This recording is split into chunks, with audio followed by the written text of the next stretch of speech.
আসসালামু আলাইকুম, সবাইকে স্বাগত জানাই রাফুর রান্নাঘর চ্যানেলে। আজকে আমি তোমাদের সাথে শেয়ার করব রসে ভরা টইটুম্বুরে সাবুর রসমালাই।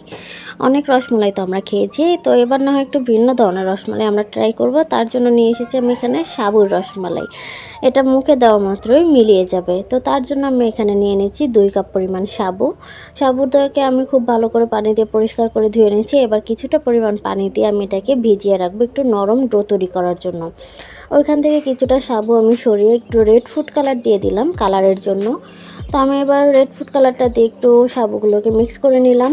এভাবে বলের শেপ দিয়ে আমি তৈরি করে নেব সবগুলো মিষ্টি। তো এবার আমি একটা প্যানে দিয়ে দেব পরিমাণ মতো তরল দুধ। আমি এখানে হাফ লিটার পরিমাণ মতো তরল দুধ নিয়েছি। এখানে দিয়ে দিলাম আমি পরিমাণ মতো চিনি। চিনিটা আপনাদের স্বাদ অনুযায়ী দিতে পারেন, কম বা বেশি। তো তারপরে দিয়ে দিলাম আর একটু স্বাদের জন্য আমি 3 টেবিল চামচ গুঁড়া দুধ।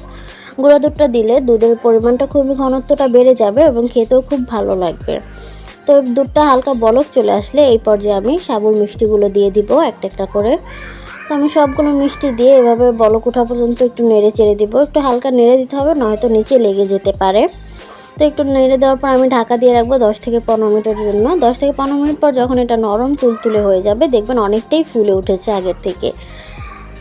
তো এরকম যখন মিষ্টিগুলো ফুলে উঠবে, একটা বড় হয়ে যাবে, তখন বুঝতে হবে যে মিষ্টিগুলো পারফেক্টভাবে তৈরি হয়ে গেছে। এবার আমি নামিয়ে নিলাম এবং আপনাদেরকে পরিবেশন করে দেখাচ্ছি যেটা কতটা সফট ও তুলতুলে হয়ে গেছে। মুখে দেওয়া মাত্রই নিমিষেই মিলিয়ে যাবে। রেসিপিটি ভালো লাগলে অবশ্যই লাইক, কমেন্ট ও সাবস্ক্রাইব করে পাশে থাকবেন। ধন্যবাদ।